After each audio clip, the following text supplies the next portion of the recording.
Welcome, ladies and gentlemen, to yet another episode of the Citizen Feed. Have you got the need for the Citizen Feed? Sorry, I had to put that in. I'm a Top Gun fan, and I'm waiting for Top Gun 2, man. When's that coming out?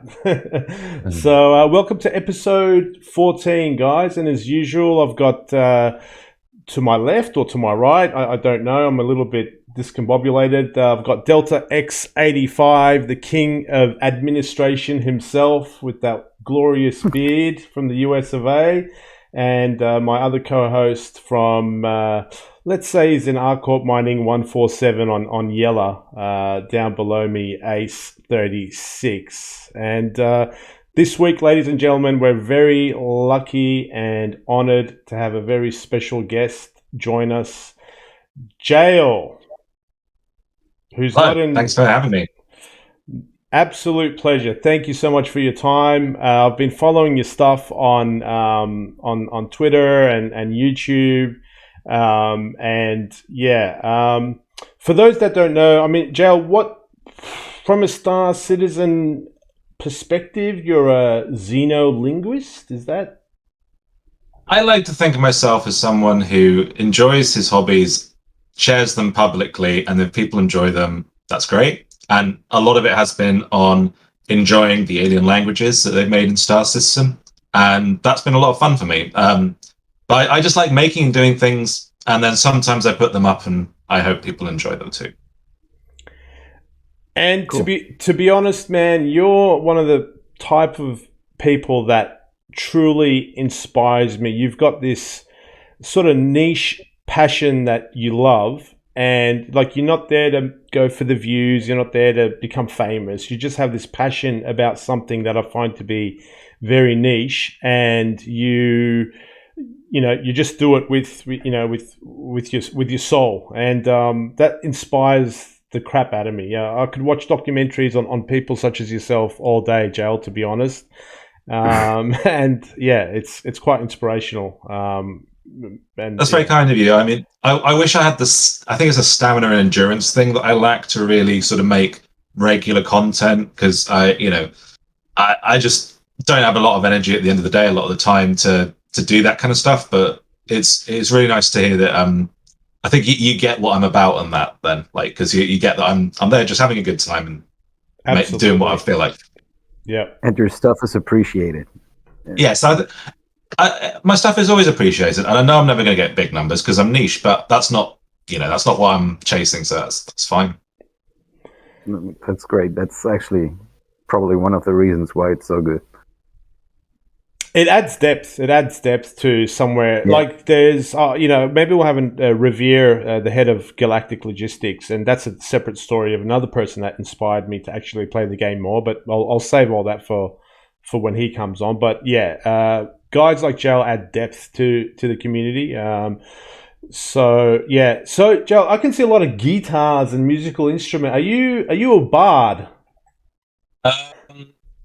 Actually, I think my wife's playing the bard in the D&D campaign at the moment.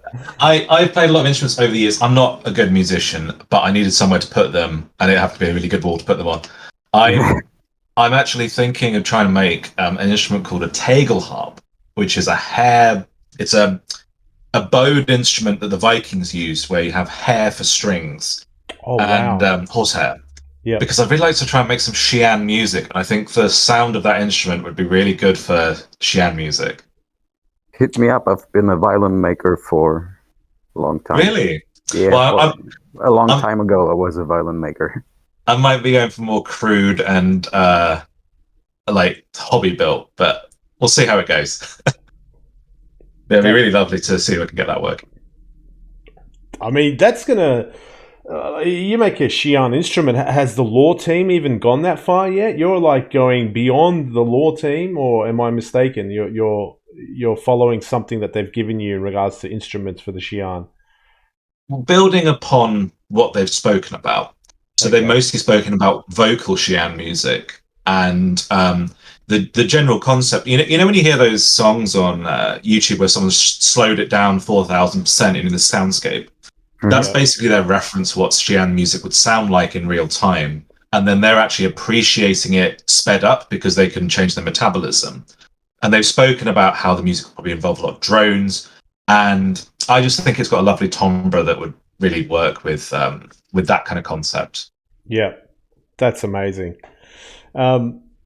Guys, Delta, jump. Feel free to jump in. I've got my questions ready to go. I just don't want to be the dominating voice. Yeah, man, you go ahead. You ask your stuff, Okay. and then just pass the ball. No worries.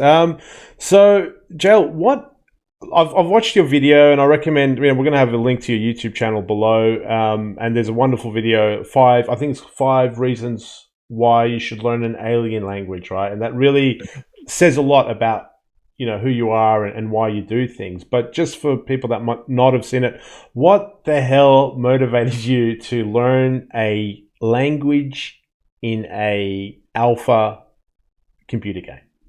He said that's the first thing he always gets asked. Yeah, that's exactly. I mean, it's the obvious question, right? I mean, I've always enjoyed sort of constructed languages. I actually first became interested in it when I was a young teenager, playing the game Morrowind, and I've been playing it for like a year.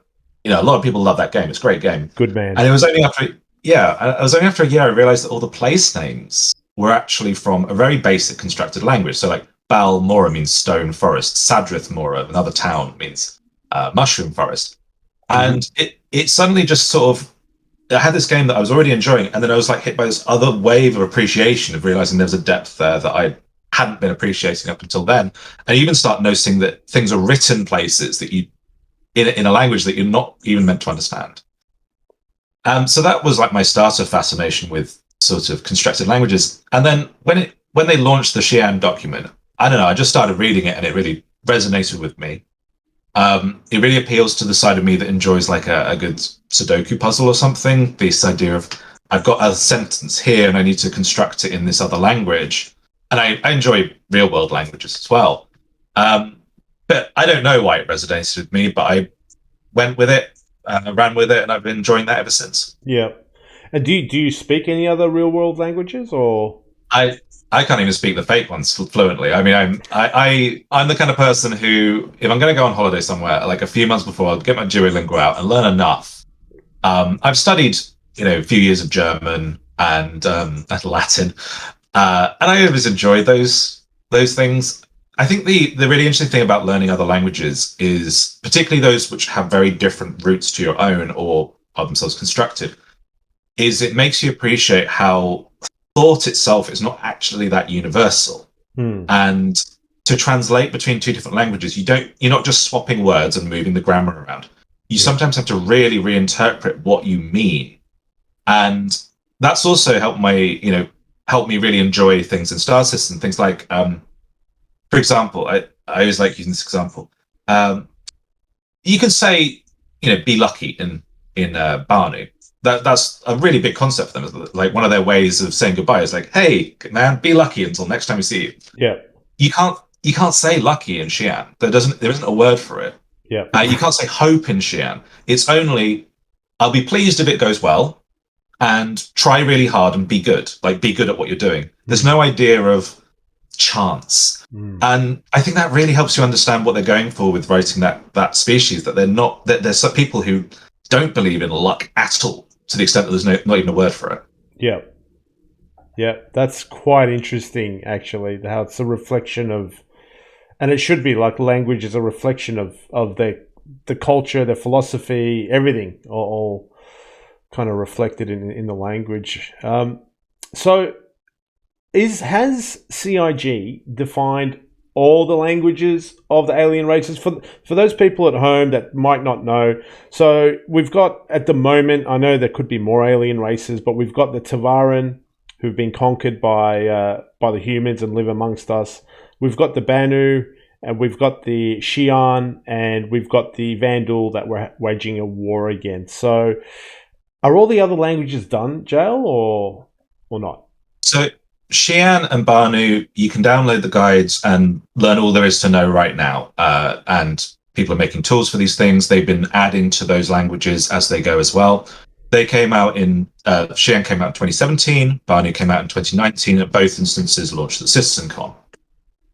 Vandal is also probably finished. because we've seen that they've recorded lines for Squadron 42, but it's not being released. And I think that's probably going to be released maybe alongside or after Squadron 42, because obviously that might change how you appreciate that game if you understand what the Vandal is saying when you're not meant to.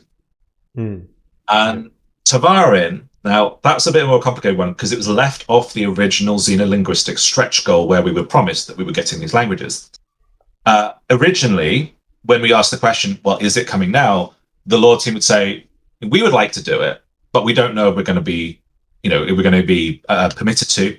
And then that's become more and more confident. And it's now at the point where they're saying there's no Tavarin language document yet. So I really think that will be coming. But Tavarin won't be a widely spoken language in the verse anyway, because most Tavarin abandoned their culture at the end of the Second Tavarin War. They sort of burned all their records. And it's probably going to be spoken in very kind of fringe revivalist groups and the holdout groups that fled the UEE. Right. That's interesting. I can't wait to hear the Vandal language, to be honest. That'll be quite interesting. I've got a few more questions, but Ace or Delta, please feel to pop in again. Okay, I'm going to pop in and just ask you what I ask everyone. What's your favorite ship? My favorite ship? Yeah, it's super hard to pick when you're asked like this, I know, but... I mean, this week it's got to be the Argo Cargo, obviously. But God. Just kidding. My go-to ship is usually the Carrack. I think it really represents the pinnacle of the dream that a lot of people have of how they're going to play, with a few people. But I think the best ship is the best ship for the job, and I like the way that they're trying to make it so no ship will ever be completely redundant. Yeah. That's a good answer. That's a great answer. The Carrack. Okay, I thought you were going to say an alien ship, Jale. You got me on that one. But, yeah, actually expected. But you're into languages. Doesn't mean you're into ships. I'm kind of extending that to my own fault. Well, I mean, the only so I've had a Nox and a Nox Quay. That they're good fun. Though ironically, there's no way to say Nox in Xi'an. They can't pronounce the sound, which is just funny. There was a disconnect between the marketing team and the language team there. I've had a Cartual. That's good fun. I really enjoy playing around the Cartual. I think it's a great fighter. Never got on with the Talon. I had too many bugs with the Talon. It kept opening up in mid-flight. Oh yeah. And I've been given I won a Prowler in the cooking contest. So that's actually my biggest alien ship now is the Prowler. But I'm not really a drop ship kind of guy. Maybe. Yeah. Yeah. So you won a ship in a cooking contest? Yeah. They did the Alien Week cooking contest. I got first prize this year, which is a Prowler, and which might become a merchantman. Wait, what did you cook? I actually recorded an entire video in Xi'an where I showed how to make. It was actually duck rillettes, confit duck, slow cooked in a sous vide for 12 hours in its own fat. And the concept was that it was a human celebrity chef who's gone to live in the Xi'an Empire, who was actually my costume entry for the last year's virtual costume contest. I got that costume on again. Cool. And I recorded the whole thing in Xi'an. So if you want to hear some spoken Xi'an, it's actually the longest instance of spoken Xi'an that's available at the moment. And I just recorded the whole thing like a cooking show for Xi'an who are having human guests and didn't want to poison them. Wonderful. Was that the Xi'an banquet video you have on your? Yeah, so it's just me in my kitchen in a costume, speaking Xi'an and cooking. Speaking of which, I'm seeing you're wearing a fancy sweater. Tell us a little bit about it. Well, like yours, it is my entry for the virtual CitizenCon contest. It is as close as I could make it a replica of the off-duty jumpers shown amongst the crew of the UES Stanton in the Squadron 42 vertical slice that we got 3 years ago now. The only liberty I took was the original patch. Actually, I've got a spare of the patch. The original patch didn't have anything in the center, and I sort of invented my own ship. Oh, sorry, it's backwards because the reverse. Yeah. I made it the UES Rator and had an owl because Rator is the system with all the universities. I thought it'd be like a reference to that, and that's the only bit which I changed. Yeah. What the owl meant. Yeah, cool. Awesome. I actually had my this was my 2017 entry. Was the plastic bag. yeah, I was the other bag. I'll turn my head on The bag head. That looks like a proper bag head, though. I can't even get on my head anymore. Yeah, that's the one that you actually you didn't use it in case of you didn't create it in case of emergency. You took your time to put a nice neck piece around it. Yeah, and it has about 20 minutes of air before you start to lose feeling in your hands. I know exactly what you're talking about. How long have you been playing? I think I made my initial pledge in 2015. I got a freelancer Dur. I didn't actually have a computer for the longest time, so I always joked that people go, "Oh, why do you do all the alien language stuff?" I go, "This is how you play on a MacBook. I can't. I'm not doing any dual boot stuff. I've got my work MacBook. That's all I've got." But when I finally got a nice, good computer, and I probably started playing maybe 2018. So I'm kind of almost a latecomer in that respect, even though I've been following the lore for much longer. Yeah. Can I just ask a question? Like, how the hell do you know that you're pronouncing, like you're learning this language, how the hell do you know you're pronouncing things correctly, Jale?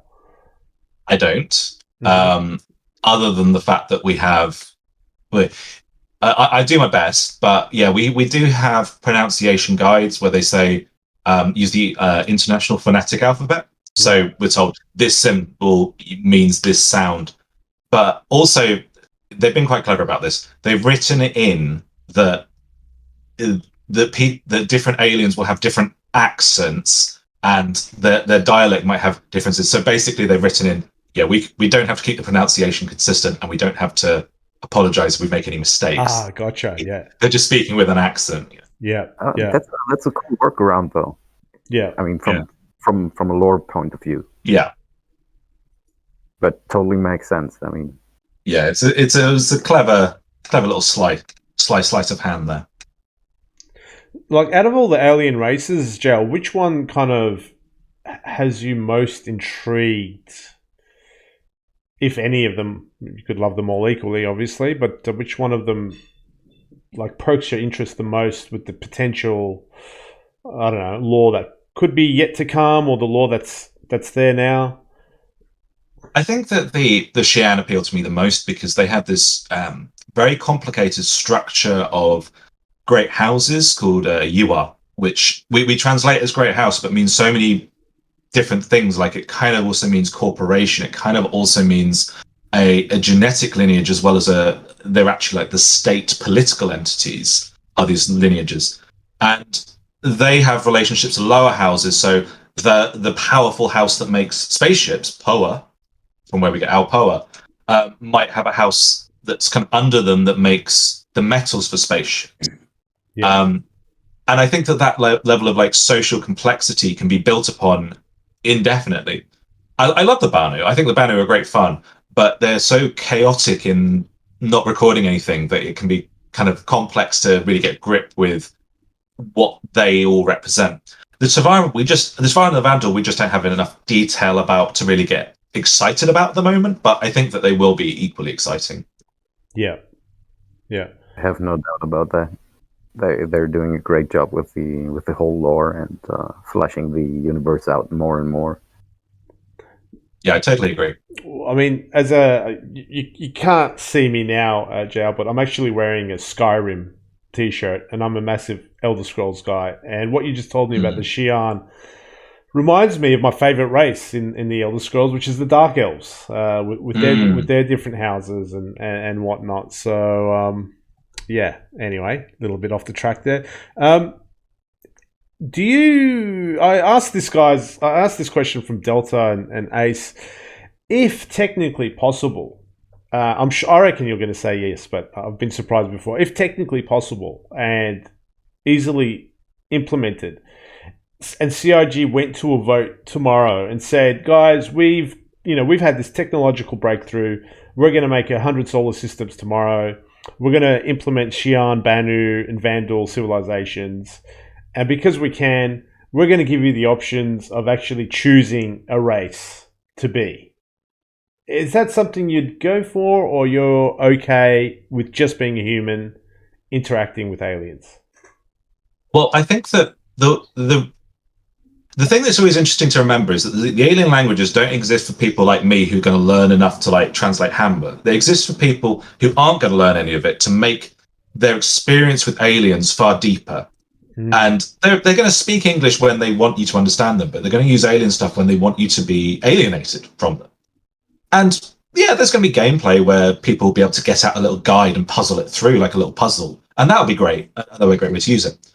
But I think if he wants to make like the idea of being born a Xi'an in the Xi'an Empire, you'd have to downgrade that so much. And you'd have to remove a lot of the alien language so that people would be able to actually play like that. Now, the thing is, I think that if they ever do make playable aliens, obviously the Tavaran are easy to do, but they're actually going to probably explain it, if they ever do it, as Xi'an and Banu that have been raised in the UEE and don't know their own languages. And they'll be sort of between two worlds. And they've kind of built that in with the lore behind the city of Bruya on Oya 3, and also the idea that Banu just kind of like drift around anyway. So there's no problem with creating the idea of a Banu that doesn't speak Banu and isn't part of Banu society. Oh, cool. Yeah, that's a great point. That's a great point, because I'm like, oh, I want to be a Vandal, or not a Vandal or whatever. I want to be a Banu, but you've actually changed my perspective on they have to essentially dilute those cultures for us players to be them, whereas from a human-only perspective, they can really, really have that mystique and enriched interaction with this foreign culture. That's a great point, actually. That's kind of moved my position on it. So thanks for that, Jale. It would be nice to see some NPCs in the game of the alien races. A Banu trader somewhere would at be minimum. great. Absolutely. So I have a thought here. If obviously we cannot be them because of the scaling and whatnot, I wonder if they're even going to put them in the game as NPCs. Do you know that, Jale? I don't know the answer to that. I know that they have the ambition to do that, and I think that just as we have, the amount of work that went into making the male player character and the female player character to make all those line up, if they decide it's a worthwhile endeavor to do that, to replicate the effort to do yet another body, then sure. And yeah, maybe a Banu won't be able to get into every ship because it's too tall, or they'll have to really stoop in their animations. It's not insurmountable. It's just whether they think that's a worthwhile amount of effort to put into the development. And I think similarly, you can point to you can even see this with the Rylan, right? That they've talked about how the accommodations for an alien will be very different. Well, that means that if you have a Banu merchantman that's made for humans and one that's made for Banu, they should actually have quite different interiors with different facilities. They don't use bathrooms, the Banu, so why would they have a bathroom? Yeah. And but are they actually going to make two variants so that if you board a Banu vessel, all the screens are in Banu and there's no toilets and they don't have any bedrooms because they just sleep on sofas? Are they going to go to that effort development? I hope they are. They probably have ambitions to, but it all comes down to like development times and budgets.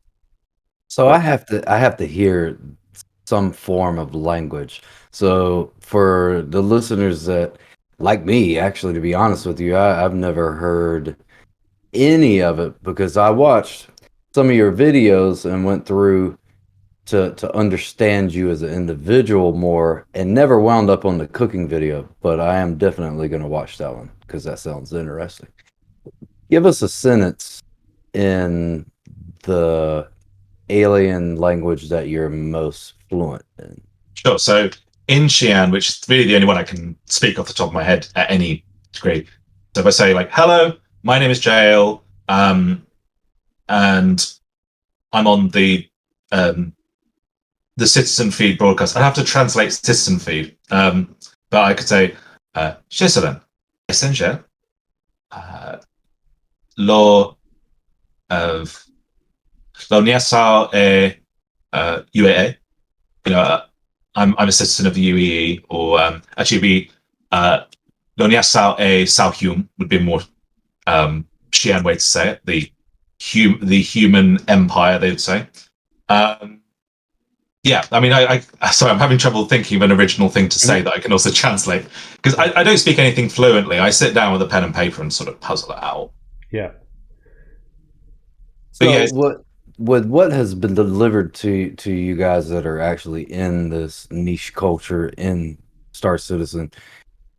Has the syntax and like all of the alphabet itself, like how many symbols, I guess we can't necessarily call them letters, but symbols are in Xi'an? well, it's an alphabet in the same way that Korean uses an alphabet. In that there's not, you don't have to learn like a list of symbols, although they might appear like Chinese characters. They are actually letters, and they're actually syllables. So, like, part of the syllable will be the consonant at the start, part of it will be the vowel, part of it will be the consonant at the end. So you don't need to learn a huge list of symbols. You just need to learn how those kind of symbols are put together. So there are like a few hundred in that they kind of mutate as they move into different positions in the character. But there's so many patterns that really it comes down to like not much more complex than learning, say, the standard Latin alphabet that we all know. Mm-hmm. It's more combinatorial, I think you could say. Like, if you consider Banu, they have these circular characters, and the inside of the circle is the consonant, and the outside of the circle is the vowel. So you just have to learn these sort of two combinations, and then the intersection where you have this interior and that exterior would be like mba or ze or something, some syllable like that. But we did the languages are full, right? They have full sounds, pretty decent vocabularies, and a great deal of like grammatical rules. And you can kind of say anything you want now, but it's just whether you'll be understood by someone else. Yeah. So you know a few different gaming languages or languages that are in game, or as much as in you can, well, I suppose. So what I'm trying to get to is, was it difficult relative to other languages to learn Xi'an, or not really? constructed languages tend to be constructed to be easy to learn, because obviously they are they're trying to be easy enough that people will be able to pick them up. So it's kind of similar to learning the language Esperanto, which was constructed to be sort of a pan-European language that everyone in Europe would easily learn. It's debatable whether that was successful. There's just enough like silly rules, like deliberately there to trip you up kind of rules, to make it feel like it's something that's real and evolved. But it's nowhere near as difficult as trying to learn sort of a real European language like Italian or Portuguese or something like that. Yeah. Well, moving on to like Star Citizen stuff. Do you consider yourself, are you an active player, Jale? Do you play an hour a week, couple hours a week, or do you take breaks from it and come back? And what's your Star Citizen? You said that like, come on, man, be honest. You don't play this shit. Nobody's playing this shit right now. Well, you're free to say that. I come in like play the new patch, see what the new content is, usually explore the locations. I really love exploring the locations, see the new ships, and then I'll be returning to sort of creating things usually, and I'll dip in now and then. Yep. I mean, last couple of weeks, so far this month, I've got married. I've been leaving my current job. Thank you very much. I'm leaving my current job for a new one, so I'm having to do all this handover work. I haven't had time to sleep, let alone play, or what free time I have. I'm valuing away from the computer, because I'm sitting here stressed out of my mind creating presentations for handovers. Yeah. It's like, as soon as I can get away from this computer, I'm out of this room. Yeah, fair enough, man. That's one thing I hate about an IT job or a computer job is you could be sitting in front of the computer all day and then you want a game and then it involves the computer and your eyes or whatever are tired and you're like, I can't do any more of this. So, yeah. Also, one of my joysticks is broken, so once I get my new job started, I'm going to treat myself to a really nice new joystick. Yeah. Like when this game's kind of finished, let's just say in hand quotes, what are you going to be what's going to be tickling your fancy in regards to professions, mechanics, or whatever? Are you going to be a linguistic tour guide? You're going to be a miner predominantly, a bit of everything, data runner? A bit of everything. Yeah, I think a bit of everything. I'm certainly I'm less drawn to like really practicing enough to be competitive in combat. Mm-hmm. And if I'm ever involved in combat, it'll probably be alongside others. So I'm fulfilling a role on a larger ship. I think exploration. I mean, exploration is kind of everyone always thinks they're going to be the fun explorer, but I do enjoy sort of the quiet grind of just exploring quietly or doing a long trade route through safe space. That's all very pleasant for me. And if there's money to be made doing Xeno Linguistics, I'll be one of the people doing it.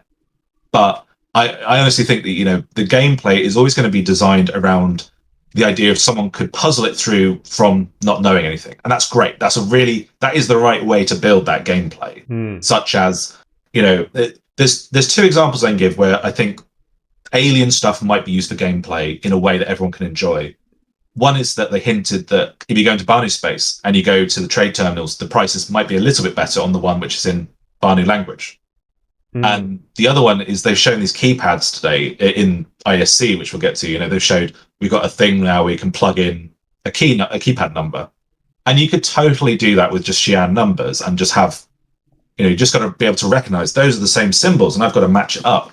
That's ways that you can use that to enrich anyone's gameplay experience. But yeah. I'm not expecting that there's going to be money to be made translating long tracks of text. Yeah. The concept that you had of where it, and you pulled this out of the lore, where if you trade with one alien race, they tend to give, better prices.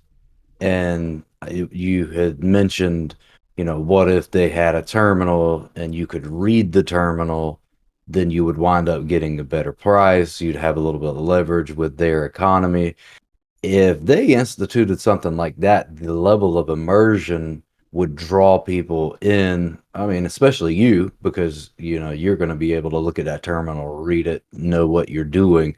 Whereas other people are going to have to actively research it. And if they made it to where there was an exponential earning from that, it would be word of mouth.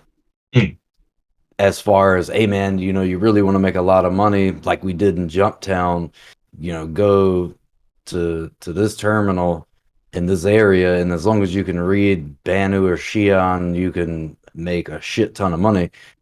But they won't be as long as. But then somebody's gonna create a YouTube video and be like, okay, well, all you got to do is.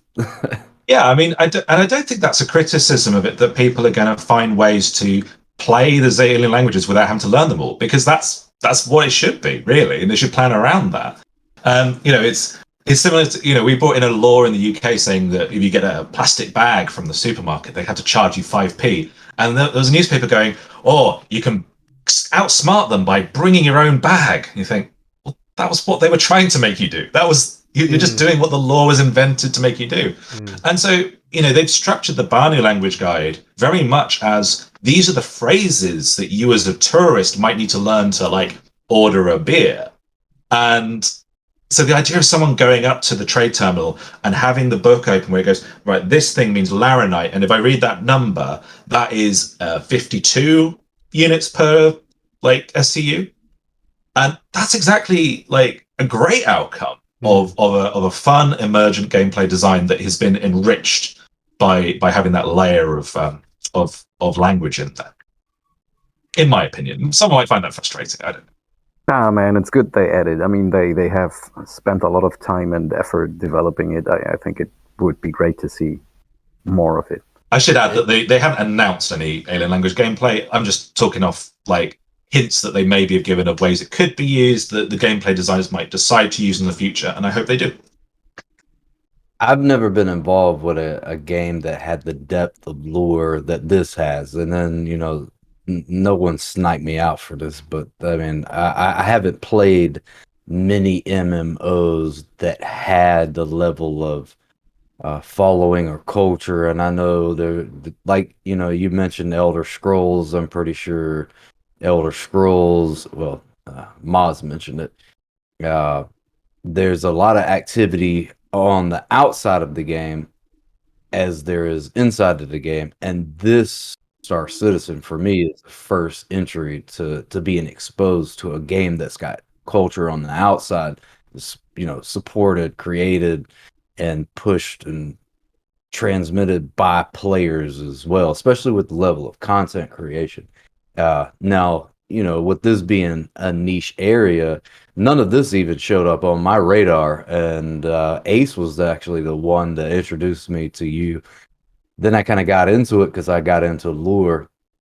And it's really interesting, man, especially the fact that you would even want to sit down and learn a fictional language. It's pretty amazing. And now if they could actually implement to some degree it into the game where it's a benefit to at least being able to moderately interpret the language, I think that would take it to a different level. And you're ready. You're prepared for it because you're way ahead of the game. Now, in your culture within Star Citizen, your group, who is the most informed and linguistic scholar of Star Citizen's alien languages? I mean, I think if you think of all the people who've approached it, if I wanted a Banu translation, I'd turn to a chap called Corvus, who's been putting a lot of effort into it, and we actually have now a lot more interaction with the language designer, and he's light years ahead of anyone else as far as I've seen. That doesn't mean that there isn't someone in a bedroom speaking Banu themselves without talking to me. When it comes to like the overall stuff, so Chris Harrow, who he was a fan, and he approached CIG saying, I can help you with the technology of the fonts. So when it originally came out, in order to write Xi'an, you had to put in loads of special characters, and basically every part of every letter was mapped to a different sort of weird special character, and it was like real kind of like look up on a table and henpeck it in. And he came along. Both he and I independently were trying to develop an automatic ligaturing, so you type and it comes up. And his was much better. And he approached CIG and said, "Look, I can make the whole font work naturally." And so he's actually become like a sort of subcontractor of the guy they hire in to hire the languages. And he was on the SystemCon panel in 2019 presenting his work on Banu. So he's definitely the most informed because he's actually on the inside of things now. Wow. What a legend. I don't think he and I are sort of in any argument about who's better at actually doing the languages, because it's not why we do anything, right? We're there just to have a good time, and it's not a competitive sport. Yeah. He's definitely the most informed, certainly. Yeah. He's hinted that he's working on something big for them at the moment. So maybe Tavara and Alphabet. I was kind of hoping.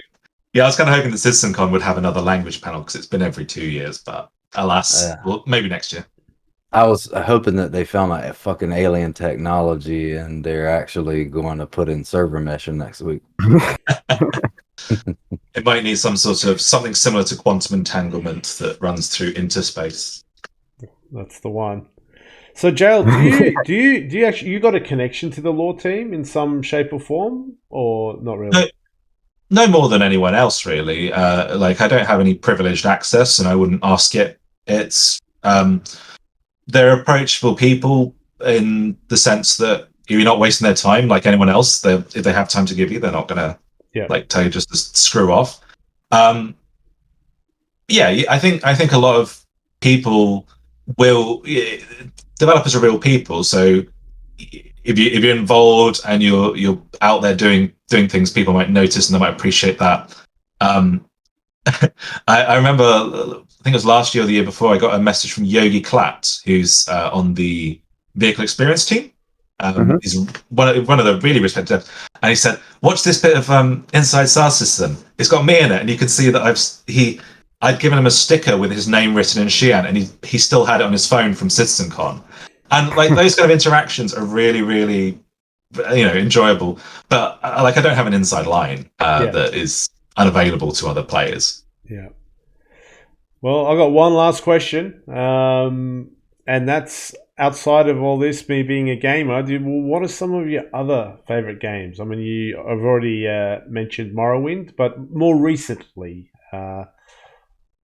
I always have like 2 games on the go, or at least 2. So I'll have Star Citizen and I'll have something else. Recently, I've been playing a lot of very much smaller, more focused indie games. I've been playing a puzzle game called Mini Motorways, and I've been playing a strategy tactics game called Door Kickers 2, which is sort of like a raiding building simulator. One of my great passions outside of Star Citizen are the games of Zachtronics, the studio, which are all games around the concept of programming. So it's puzzle solving through programming. I do a lot of programming in my real life, but it's things like programming an alien computer that uses assembly code and those kind of puzzle games. They just like the Alien Languages stuff. Those things just override my brain and just pull me in. Yeah. And if anyone listeners has kids, it's a great way to introduce them to the ideas of programming in a way that's really fun and really accessible. Yeah. So that's games like Opus Magnum, Space Chem, TIS 100. He's got a whole raft of them. Gotcha. Well, that's it for me. Delta, Ace, any more questions? Yeah. So, Jale, what are you currently working on? Are you working on any special projects I've been coming out? Yeah, so I've been working on a map of Horizon, which I was a little bit data mined, a little bit art. It's kind of stalled a bit. You can see the work in progress on my website, and I'll give you the link to that. I saw your video about the 3 platforms of Horizon, but sorry, go on. Yeah, and I, once I finish that, I'll probably make a video about what I learned about the structure from how it's put together, because it's really fascinating. It's really interesting. There's a lot of interesting detail that is there, but you only really, if you're not paying attention to it, it will be a lovely background thing, and then if you really dig into it, you go, wow, there's actually even more depth here.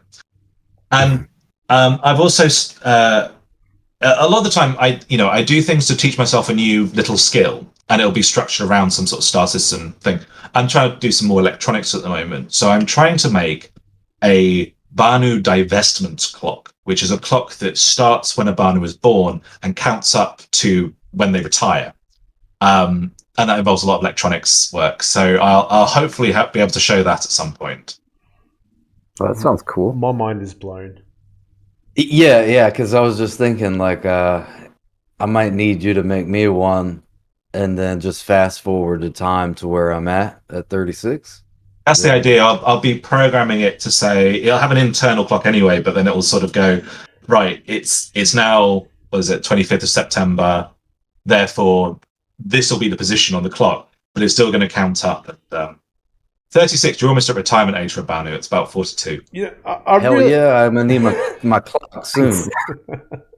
Yeah, but Banu don't live that long, remember that. I might not live that long, man. I'm an American. Our average age span's diminishing. Now, I really recommend for everyone. You make a lot of short videos. You kind of, I don't know, very respectful people's time, I suppose, or you make shorts, I suppose. And mate, this is from the heart, man. Like I said, all the other content creators are either giving their opinions on mechanics or whatever, or they're just reading patch notes, right? Or they're trying to ride the wave. I'm not saying all the content creators, but we've all got agendas. I've got an agenda, you've got it. But guys like you do this stuff out of passion, and even your little 5-minute videos, man. Like I watched the ones on Orison, they give me like. Now, when I travel the verse, just because of your 5-minute video in Orison, and I see the names of the platforms, for example, and the context that you have provided as to where those names came from, they give me this depth, right, of experience. Even if the origin of the names that I'm seeing are from outside, like pop culture, because the developer's favorite movie was from the Seven Samurais, whatever Oh yeah, Shimura or whatever, Australis, all the platform. Like just that now when I go around and read these names, and because of the context that you've given me, it's actually enriched my experience in that game, and that from a content creator is more everlasting, in my opinion, than my opinion on mechanic A, B, or C or whatever. So again, thanks so much for all your passion, Jale. no, thanks very much. It's very kind. Yeah, you're very inspirational. Delta Ace, have you got any more questions? Yeah, I actually do. I have one last question because I noticed the similarities between Xi'an and the Asiatic languages. Is there any in-game lore connection to Asiatic cultures on Earth with the Xi'an, or is that just what the lure makers adopted to create this structure? Yeah, so I mean, it's worth recognizing that to some extent, the writers have to sort of write around what they've been given from Chris Roberts or gameplay design. Mm-hmm. And I think that they were told pretty much from the outset that they wanted the Xi'an to have an Asian flavor, and they wanted the Banu to evoke Middle Eastern, African, and Indian elements of different cultures around the Indian Ocean, essentially. So I don't think that they're necessarily responsible for that direction, because that was already sort of set for them.